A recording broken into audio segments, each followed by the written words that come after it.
Hi, everyone, and welcome to Live Your Happy TV. Do you see the smile on my face?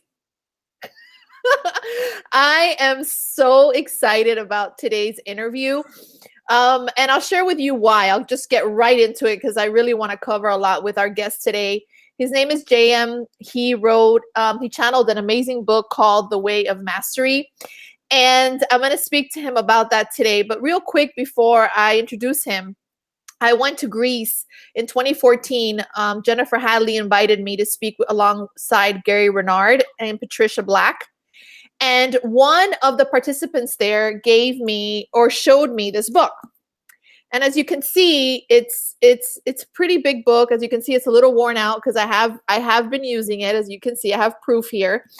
And when I first saw it, I got very overwhelmed because it is a big book.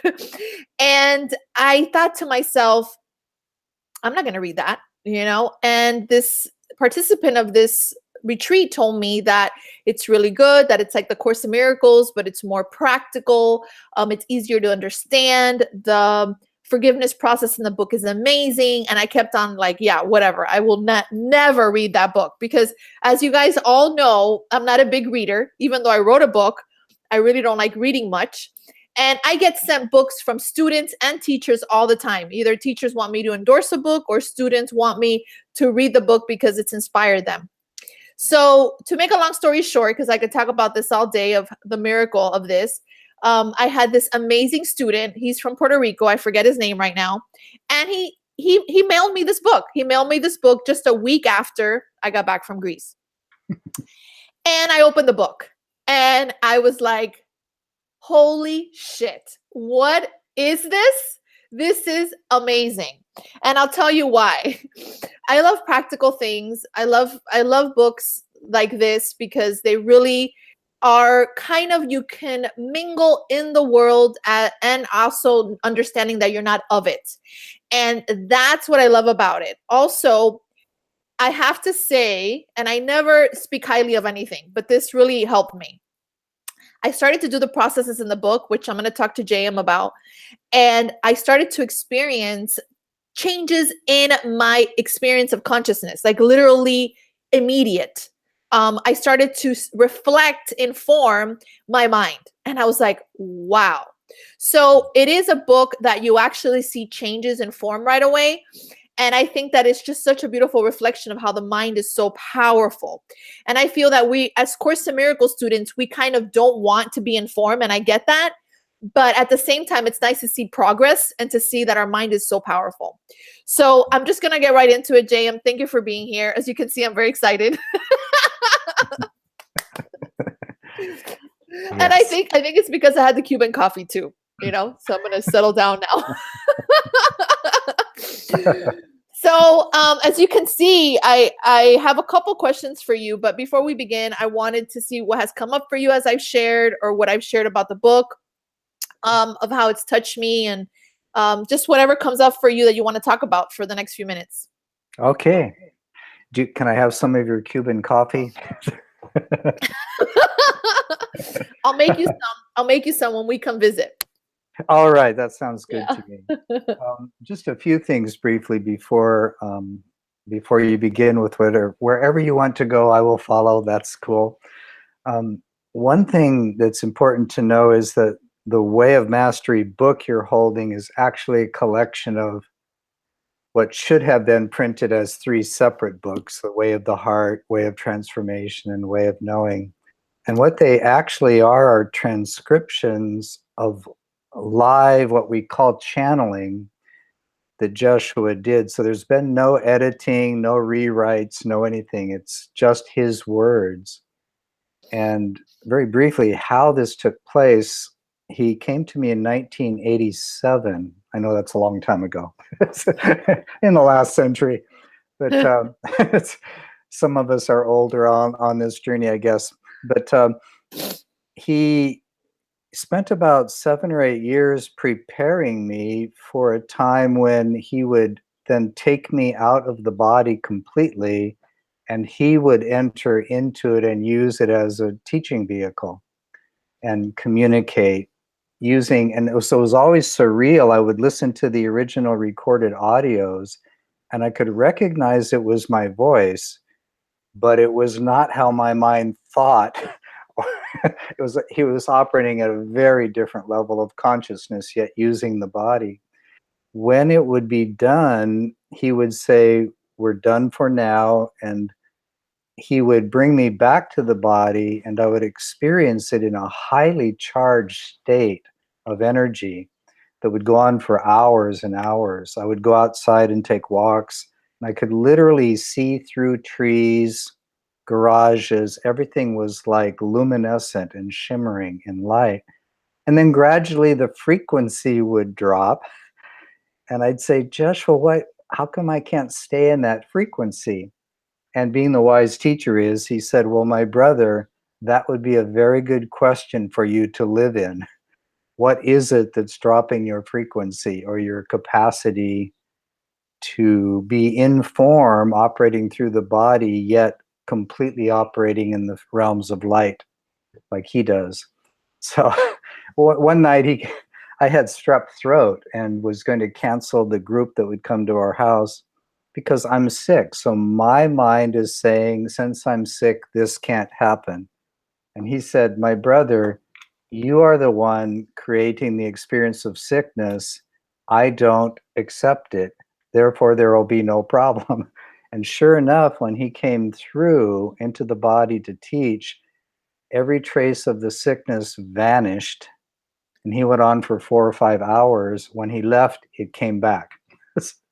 So it's Wow. been quite an experience. So the whole point is that the first 3 books are what we're calling the Way of Mastery. The Way of Mastery is actually a much broader, deeper pathway that he's been unfolding for some time now. And those 3 books are transcriptions of the original audio recordings of him teaching live. Gotcha. So they were recorded when you were teaching, when he was channeling through you in your Yeah. groups. Is that Yes. correct? Okay. Yes. And I was gone. I was completely oblivious to whatever he was doing. Wow. I noticed that because I see that the 3 books are in one, which I think what makes the book so thick and overwhelming for me because I don't like to read. So I feel that it's nice that they're in 3 books. I'm sure they're thinner, correct? Yes, yes. Okay. Yeah. So I think those are the ones that my manager Stephanie was talking about, that they sell them individually. So that's good to know. Yeah. I like it like this because you have all of it in one, but All in one, yeah, but I'm like, wow, it's just it's a lot. And it just yeah. says a lot that I've been reading it. And it's because every time I read it, I feel like how you said, I feel like an elevated in a way when I finished Yeah. reading it, which is kind of how I felt when I read The Disappearance of the Universe. I Mhm. felt after I read that book, I was very in a whole nother space energetically. And that's what this Mhm. stud over here, I'm gonna call it the stud book. We have the stud here, we have the stud here. It's just so it's the first book that I read, well, that I've read in a long time, um that kind of caused me into this whole experience of how you were saying when you went outside, Mhm. and that you started to automatically experience the world differently. And Mhm. it's like you can feel bad, or you can have like a bad day, or something could be off, and I could sit with a book, and all of a sudden my whole energy vibration changes, even after I do like the 5-minute meditation. I have to Mhm. tell you about the 5-minute meditation. I actually have an experience with it of where I did it for a whole year, every single morning. It gives me goosebumps because I can't believe I even did that. Because the Course in Miracles says that the mind is okay with mind wandering, and that we have no constancy and no consistency. So it was so interesting how I would get such beautiful results that I would do it. So I did it every single day, and automatically all these things started just coming my way. And I didn't do it because I wanted things in form, but it was so beautiful to see it reflected. Like I think in 1 week I had like 3, not even wanting it, just 3 healing inner child participants, that wanted to have healing. And I feel that the book called that to me because of the state of consciousness I was in. So Yes. it's just amazing because the course teaches, and that's something I want to talk about today. I know that it's not about form or creating, or creating the Mercedes or creating this, which this is like such a popular topic here, because I think that a lot of people are doing that. So it goes to this first question, which actually is one of the questions that I feel I want to really expose and get out there, because this is something that I feel a lot of course students struggle with, and also with this book, which is this thing of the conflict of desire and trusting. So how can you be in the desire, JM, for instance, like in the desire of wanting to create in form, and at the same time trust? Does that make sense? So how can I Yes. be in the desire, right? I desire, let's give you an example. I desire, for instance, Christian has this line of love rope, right? His jewelry line. I desire for love rope to make $10,000. I desire for it to be popular or whatever. And at the same time, trust and not want to manifest, because this is not about manifesting. It's like so confusing. This whole thing about that you're in the world and you're not of it, but at the same time, you have to pay your rent. So that is the question, because I feel that a lot of us suffer with that. I get it because I've been practicing it for a long time, trusting and allowing spirit to show me the way. And I think ultimately is not letting things in form define you. I think that's the trick, or that's the answer. But I wanted to get your perspective of how you can have desire and really want something in form and be okay with letting it go and allowing it to kind of flow, but not having to control, because I feel we want to control or manipulate the outcome. Yes, yes. Well, you've actually revealed a lot of the essence of the wise answer for your question in how you stated it. Let's begin first with just recognizing that in our current state of consciousness, we often experience conflict. Give that a deep breath and go, wow, I know that I'm wanting to awaken and surrender into the divine's plan for me, which takes great trust. But the whole dream of separation began because we elected not to trust our Creator and replaced it with our own dream, our own substitutes, our own idols. So we have what I think in the Course he told Helen, he referred to it as split-mindedness. So the first step is just to accept that this is occurring within us. We do experience a split-minded state. In Way of the Heart, as you know, he has a beautiful lesson on desire and learning how to fully accept the innocence of desire, learn to feel it fully, be moved by it, because this is what begins to happen. As we give ourselves to our desire, whether it be a Mercedes, whatever it is in the world, it's all innocent, it's all beautiful. Our experience that unfolds from that desire will itself purify and deepen the soul's true desire, which is to return to such trust that everything of time, body, breath, thought is utterly surrendered to God's plan, who alone really knows how to manifest and provide all that we need in our journey. So that it's a question of trust. If we could just remember that, of course, because I have separated and birthed fear, there is a part of me that actually doesn't trust that the Father will provide for all things. And so we try to insert our will via the energy of desire. But underneath it is the question of, am I really willing to trust my Creator? Now, I can't just simply give up like, okay, I'm not going to pay the rent this month. I'm going to sit here and let God handle it. It's like, that's not quite the solution. But I can get honest about the desire, like wanting Christians' creation to blossom and create income. Beautiful. Now can we give ourselves to that, trusting that everything that unfolds as a result of it will be orchestrated by the Holy Spirit in a way that deepens our own growth and shows us a little bit more of where our consciousness may not be trusting, and come into a great alignment. One thing Joshua helped me to to understand was there's nothing you create or attempt to make that cannot be offered to the Holy Spirit. And if you offer it to the Holy Spirit truly, it will be used to serve the atonement. So whether it be jewelry, a Starbucks franchise, whatever it might be, here we are in the world of our making. Can I take the world I've made and offer it to the Holy Spirit and move forward with my desire, knowing that this is how the Holy Spirit will orchestrate or weave exactly the most important learning lessons that help blossom the soul. So we can trust our journey here in this world. We don't need to oppose it or fight with it in any way. So this is what I'm hearing. A little recap is that wanting things in form, wanting to manifest or create in form, such as the Mercedes, such as a bracelet or any income, is not bad. It's not bad. That's the first thing. I feel that sometimes as a course student, even myself, sometimes I have felt, oh my God, I shouldn't want that, And Exactly. I think that actually doesn't help, because it's like saying the same thing as telling a person that's sick, hey, this world is not real. That's not helpful, because to that person, it's very real. And it's actually not loving either. So I feel that, we are in a world of form, and we are going to want things in form.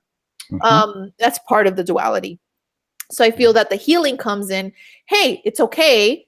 I'm actually right now, I'm feeling like I want this car, right? And at the same time, it's being aware of it and working with it and understanding, I feel ultimately is that to come into the space of, okay, to understanding that at the end of the day, it's not even about the car. It's not even about love rope. It's not even about the money. It's the experience is going to give you the lesson so that you can go ahead and remember through that symbol, and I'm going to cry just saying it, that you've never left the mind of God. Exactly. That's where we're heading here, right? Absolutely. Let's stay right there, because what you just shared is so very important. The mind in split-mindedness can begin to, say, read A Course in Miracles, Way of Mastery. The same duality takes place in our consciousness, regardless of the spiritual path we are attracted to. But yet in the Course in Way of Mastery, it makes it very clear, God is in everything I see. Love opposes nothing. It unfolds, embraces, allows, so that the forms of time become translated into what expresses and extends love. For instance, if you take A Course in Miracles and hold on to it, you're holding a book. It exists in form. It's written in English, tiny little letters and thin pages and lots of text. But within it is that which serves the transformation of consciousness. So what's wrong with it? Why oppose it? It's a beautiful gift that Christ helped bring into form in order to reveal that God is in everything I see. The power of love cannot be defeated by fear. So the symbols that we create in our lives are expressing really frequencies or vibrations of consciousness. We can learn to imbue all things with the choice for love, and then offer them to the world and to the Holy Spirit. And in this way, at the end of the Course, he says something very beautiful toward the end. He said that heaven and earth will pass away means only they will cease to exist as separate states. There's no reason to oppose form or world or creation. Our goal is to collapse the ego so that creation through Christ suffuses everything. We can celebrate. We can enjoy our Cuban coffee going, oh my God, God is in everything I see. I really do feel God is in my Cuban coffee. Yeah, absolutely. And fine French wine and chocolate. I mean, this is obvious. So the whole point is we're really on a journey of overcoming separation and realizing that only God is right here, right now. This cup of coffee, God is in everything I see. And one word you used as you were describing it is something that he points out in a way of mastery. You used the word, oh, I shouldn't be wanting this. But that's actually an act of opposing being honest with yourself. Mm. And without, in the way of mastery, he says there are two qualities that we have to develop, which means in the dream of separation, we push them away. One of them is humility. I did not create myself. Therefore, what I call my life and my sense of I belongs to God, not to me. That's humility. The second one is self-honesty. Mm. Can we turn and become genuinely honest with what's real for us? I'm scared. I'm lonely. I do desire a business that succeeds. You know, that's what's real. Can I give it a breath, relax, and embrace it? Rather than opposing it, offer it over to love so that it can be used for love's purposes. That's when our making begins to come into alignment with God's creation. Mm. Yeah. Beauty, and it reveals that God is. It helps everybody wake up. Yeah, I feel that's very helpful, because I feel that the ego could, we use it kind of like we feel guilty or guilt. Yes. We'll use it. For instance, like I'll use my husband as an example. I feel that sometimes he feels like he's like rejecting his desire because he feels like, he's not supposed to do that. Yesterday he said, well, then what? Then I might as well just sit home and do nothing. And I go, well, that's coming from the ego space, because what happens is that it's it's like you're intellectualizing it. It's not in the mind. It's not intellectually. Yeah, it sounds like that, but no, it's of the heart. It's more of coming into your heart, which I think sometimes for men it's hard, because men are taught in society to be the providers, especially now that he's married, he has a child. So all of a sudden his papa bear is coming out, of I want to provide, I'm the caveman, I need to go hunt. And he's right now in such conflict of I need to provide for my family, but at the same time, I'm supposed to trust. He's like, what the fuck, So I feel that what's going on now is what I'm hearing, which I feel it's helpful and for our viewers to know, is first of all to have humility, and one of them is to have self-love and being loving towards yourself by accepting the feelings. And I feel that Christian doesn't do that. He's also German, so he's taught to suppress his feelings. And he doesn't go there. And I think it'll be so beautiful, and it'll be a healing for himself and also the relationship, to be like, hey, I'm scared, I'm scared. Or actually, you know what, Maria, I would love for Love Rope to make 10 grand, and kind of declare that. And at this time, you know what, I'm willing to give it over to spirit now. I'm willing to let go of the fear. I'm willing to let go of like, this has to work. But at the same time, get honest that he would love for it to work, that he would love for it to be successful. I feel like we suppress our feelings. And, actually in Live Your Happy, in my book, I talk about that. I talk about feeling your feelings is something that's so vital for the healing. And that is being spiritual. I feel that what we do is, oh, let me not feel my feelings. I want to be spiritual. I want to have cheerleader happiness. I want to pretend, instead of, I feel like shit right now. I always say authenticity is sexy. It's one of the sexiest things ever when you really call yourself on your stuff. Yes. So that's what I'm hearing. I'm hearing one is it's okay to want things of form. And actually, when we deny them, this is something I didn't say, when we deny them, we're denying the opportunity to heal, because we can't look at it. Yes. But when you look at it and you embrace it, you get to heal within that experience of that symbol, like embracing that you want the Mercedes and going there and seeing where that takes you. Yep.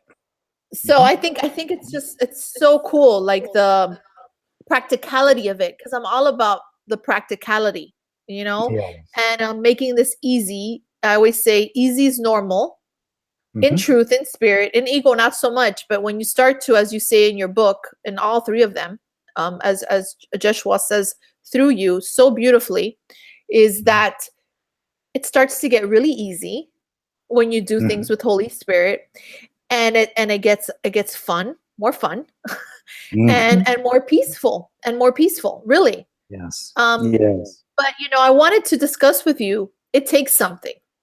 And when I say that is because I feel that a lot of people want change, but not really. Exactly. Yes. Yes. Is that correct?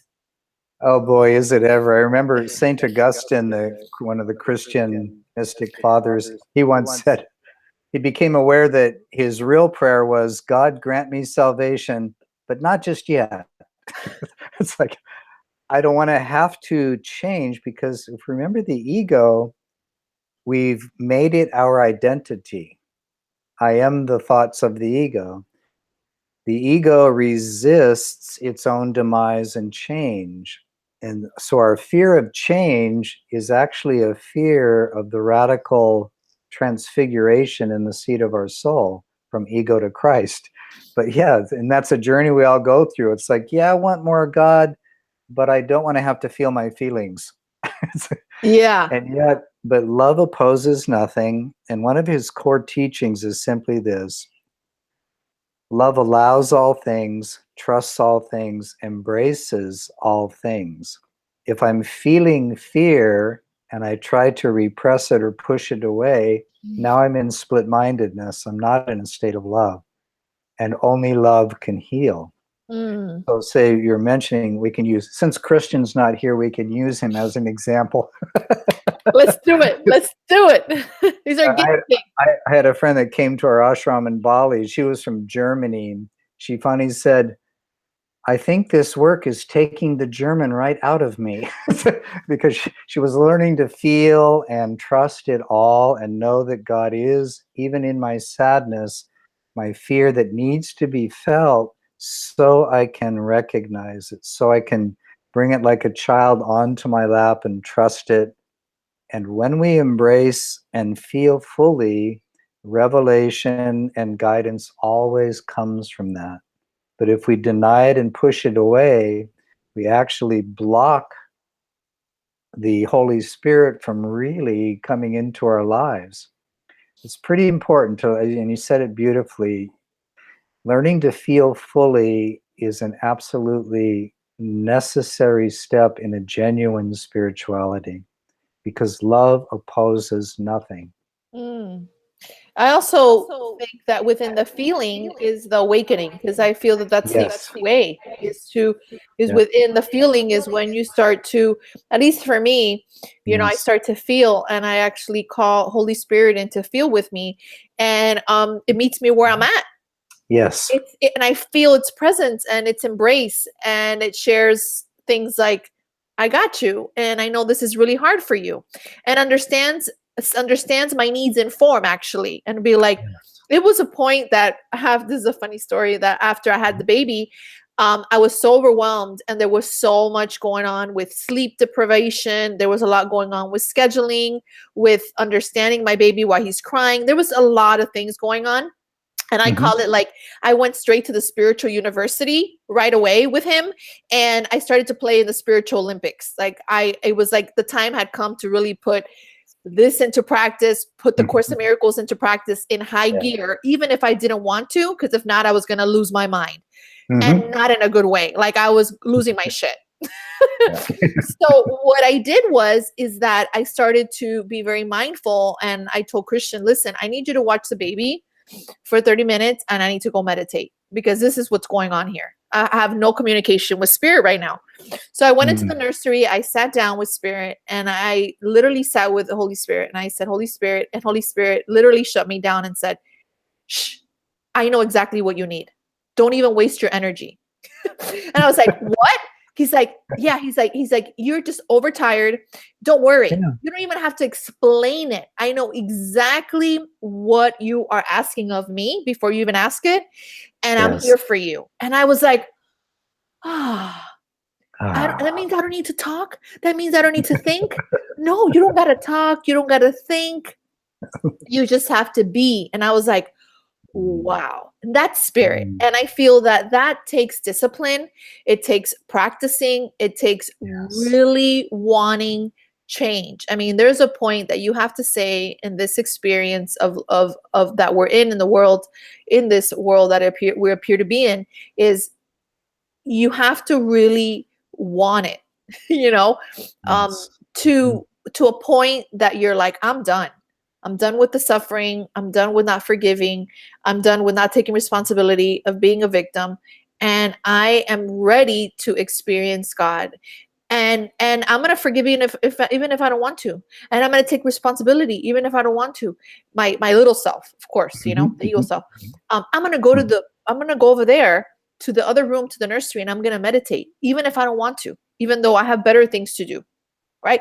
So it's just, I think that we're so undisciplined, and that's what I love about these books that Joshua spoke through you in such a beautiful way again, is because they really help you with the processes to really practice and bring this into the experience. And with Live Your Happy, that's why I call it Live Your Happy. It's living it, embodying it without compromise any longer. And that's what Way of Mastery does. It brings you into living it. So much so, in such a practical way, that you get up in the morning, you go. This is my favorite process. I actually share it in Live Your Happy a little bit. I tweaked a little bit of where you go in the bathroom and you brush your teeth and you feel yourself brushing your teeth, and you just you practice it, and you put your feet on the floor. You feel the floor. I mean, how many of us do that? Nobody. Yeah, you're right on. And you're actually speaking to the heart and soul and essence of Jeshua or Jesus' message. Then it can be misunderstood. It's easy to take some statements out of the Course and misunderstand them as though love opposes form. It doesn't. Our journey here is to come to know we are Christ. We can't do that except exactly where we are. We're here to incarnate love, not oppose form, hoping that we will then get to love. If it's not while we're brushing our teeth, where are we going to go to find it? If it's not in embracing sadness and trusting that this wave of energy is simply restoring me to balance and wholeness and revelation, if I don't find it here, where am I going to go to find it? If I don't care enough to create the discipline to do what he said, seek first the kingdom of heaven, and all things are added to you. To take that time for meditation, prayer, to bring everything going on within you to the altar of the Holy Spirit, to feel it, to trust. Without practice, we don't really undergo the radical change that he's calling us to. That's beautiful. Talking about practice and discipline, which is what I'm hearing, there's a lot of exercises in the book that Joshua shares with us. Actually, a few of them in each section, because we have the way of the heart, the way of transformation, the way of knowing. So within these sections, these chapters, there are different processes and exercises. And my question is, how can you do these without being overwhelmed? Because I feel that there's so many of them. And for me, my mind says, of course, the ego is like, oh my God, I have to do all of these, or I need to do them right, or all these like judgments, and it gets very overwhelming. So for those people that are going to see the interview or have the book or are going to buy it, I just would love for them to have an idea of how to do the exercises and processes so they're not overwhelming. Well, here's the helpful answer after being overwhelmed and struggling and fighting with it for years, in my own studentship.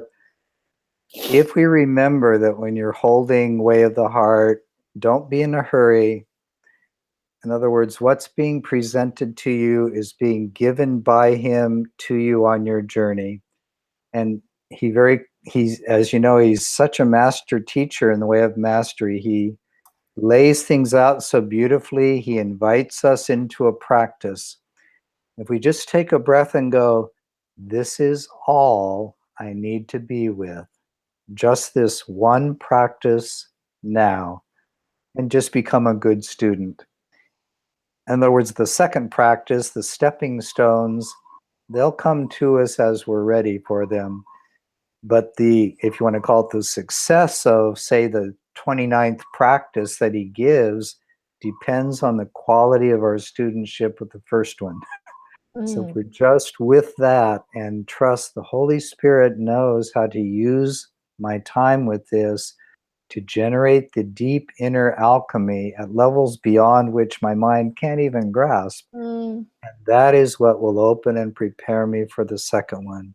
So to see it as a gentle journey, he's taken our hand, he knows how to lay out the stepping stones. It's just up to us to trust each one and not be in a hurry. And yes, the ego mind will go, I got to get it right. I got to do something. Say, oh yeah, this cannot be God's thought. Say, I can slow down and trust the process. Yeah, I think that within that process is actually also a practice, because within you taking your time to read is also so helpful, because I don't know, for me, I get so excited and I start reading and I'm like, I want to get to the next section there. That is the next title that is calls me, and I'm like, oh, I want to read over there. So it's like the ego doesn't allow me to just be with the words that are at hand, you know? Yeah.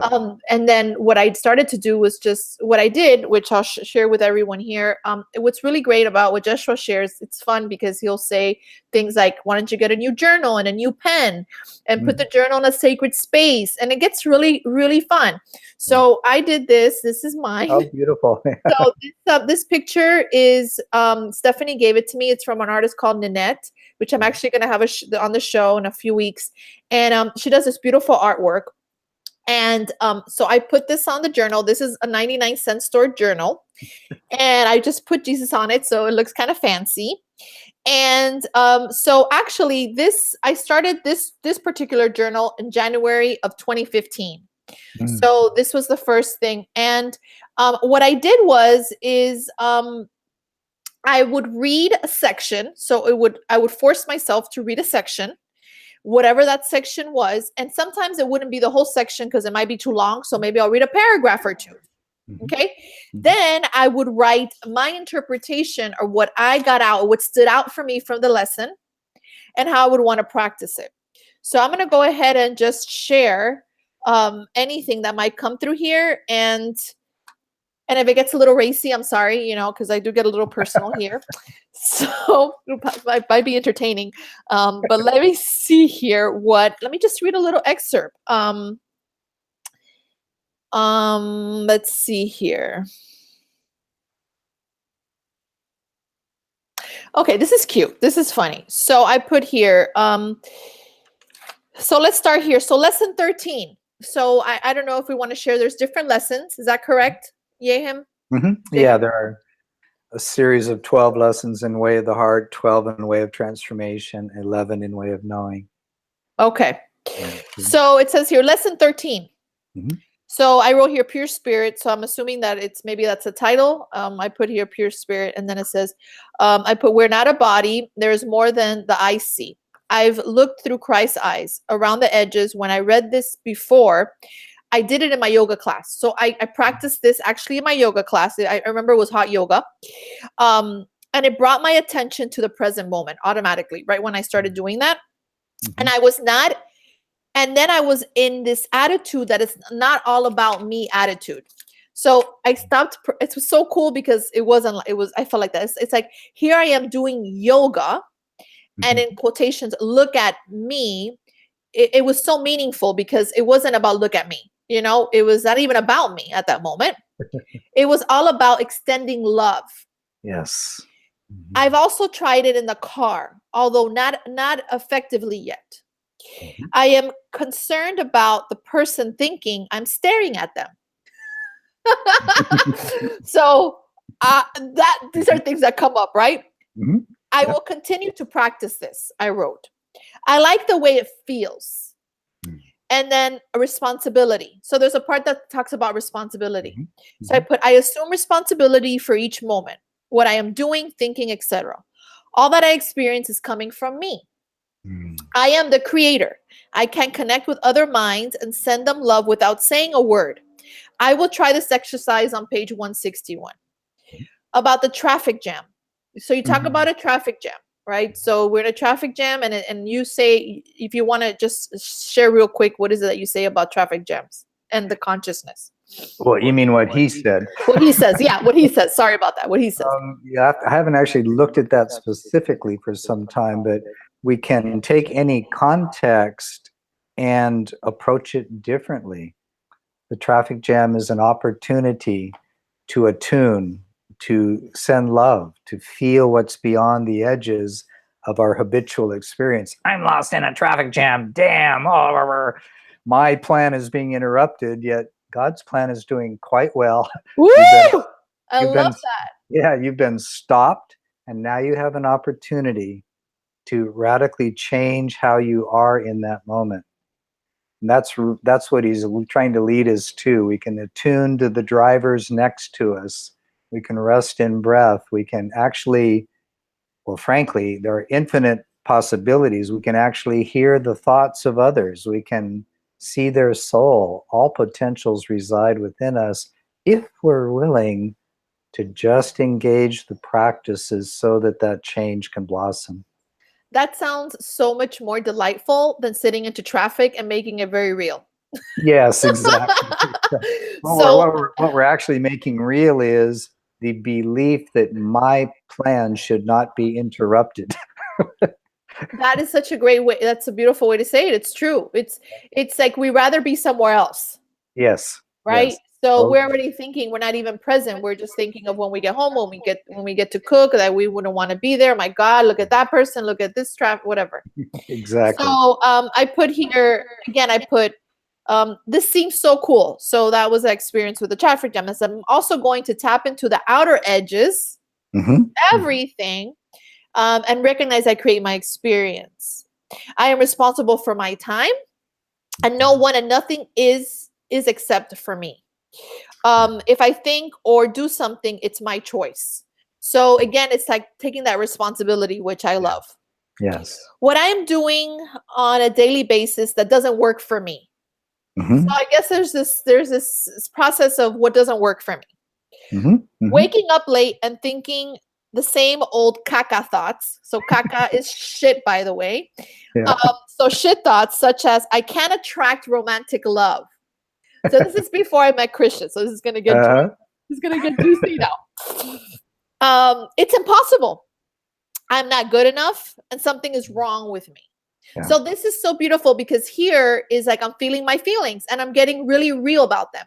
Yes. You know? Not the real, but like I'm calling them out. Yes. I stay in bed because I don't want to face the world. I am fucking scared. Yep. That's getting honest. And that's all changing though, because I'm declaring now. So here I step into my power, and it just makes me want to cry just thinking about it. I'm such a sensitive person. I'm declaring, which is actually a quote in your book, which I love. I am loved, and I am loving, and I am lovable forever. So I'm declaring that. Also, I am committed to waking up early and change up my routine. Again, these are form things, but these are form and symbols that we use to wake up. Like we can actually use it, right? Yes. Also, and then it says here, maybe go for a hike in a new place or work from my computer in another part of town. I feel to play, to get out of my box. Also, have fun with thinking about romantic love in another way, such as it's easy, super easy. Listen to this, super easy to attract a hunky, spiritual, off the hook, holy man. Beautiful. I mean, come on.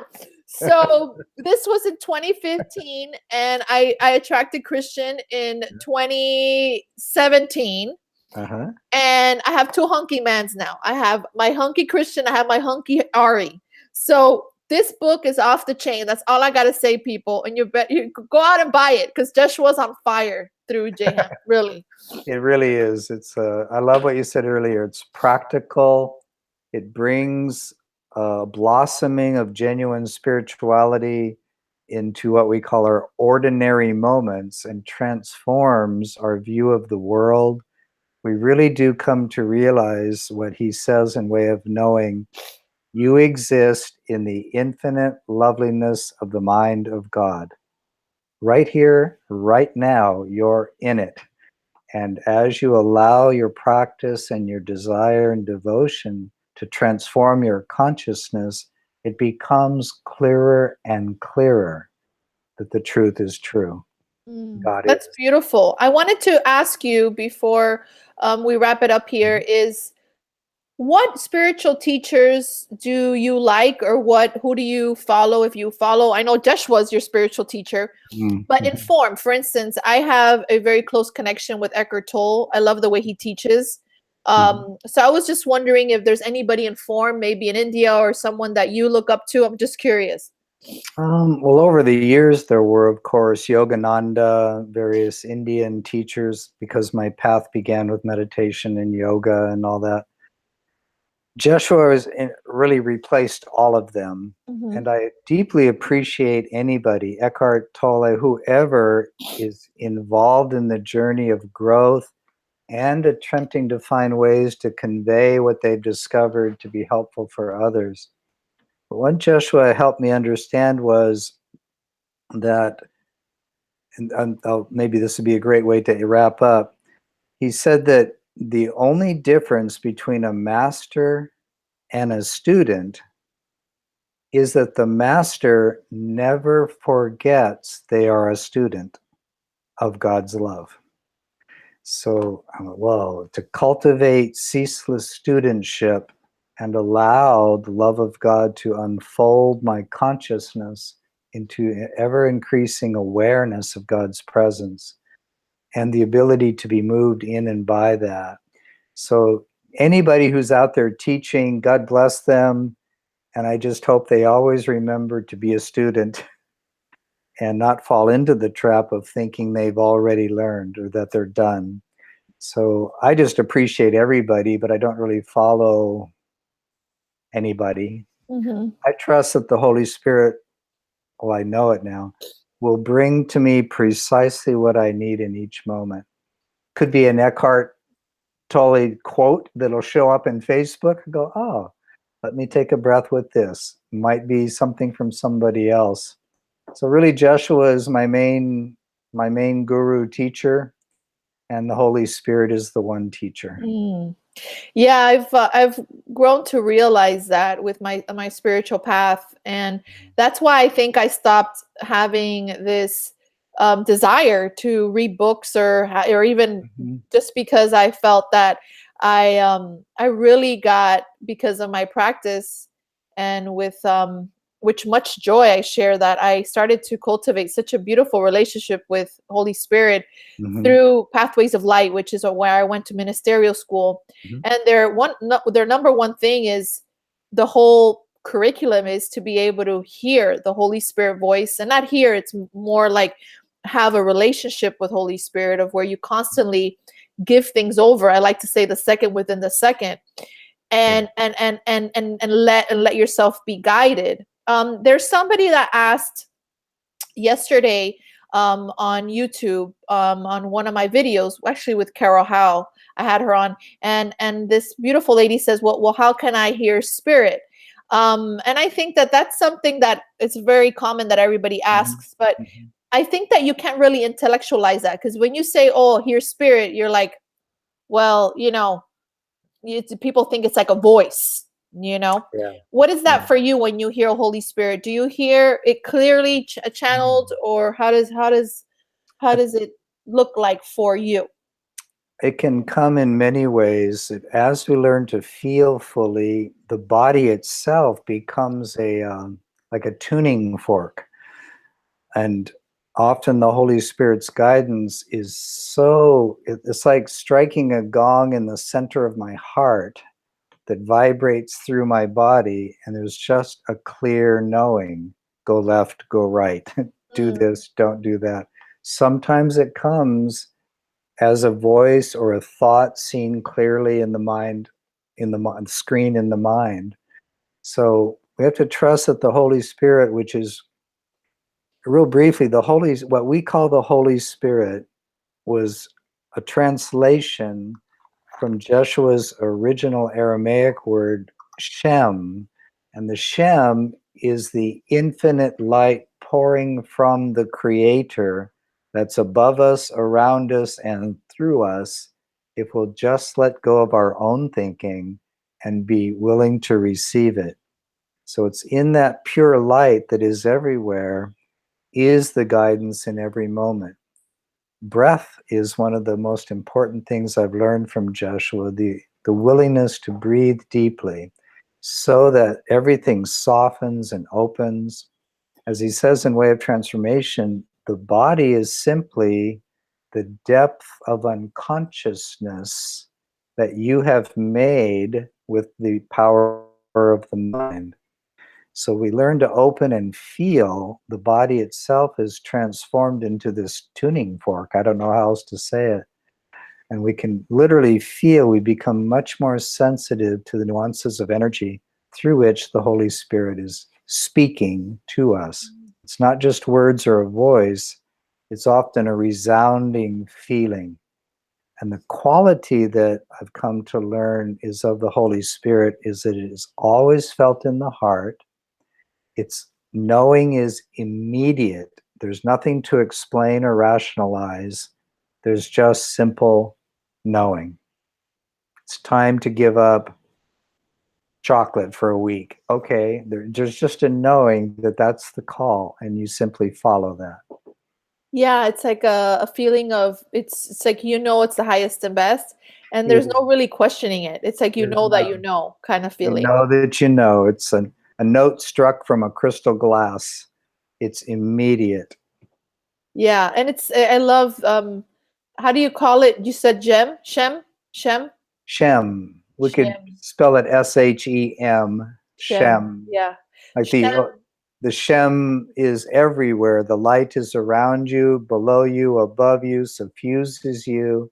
If you set aside your own plan and thinking, that light will provide for you the guidance in every moment. Yeah, Shem is beautiful, is Yes. gentle and loving, and always going to meet us where we're at. Yes. I'm going to go ahead, and to close, I'm going to just open this up so people can have like a little feel.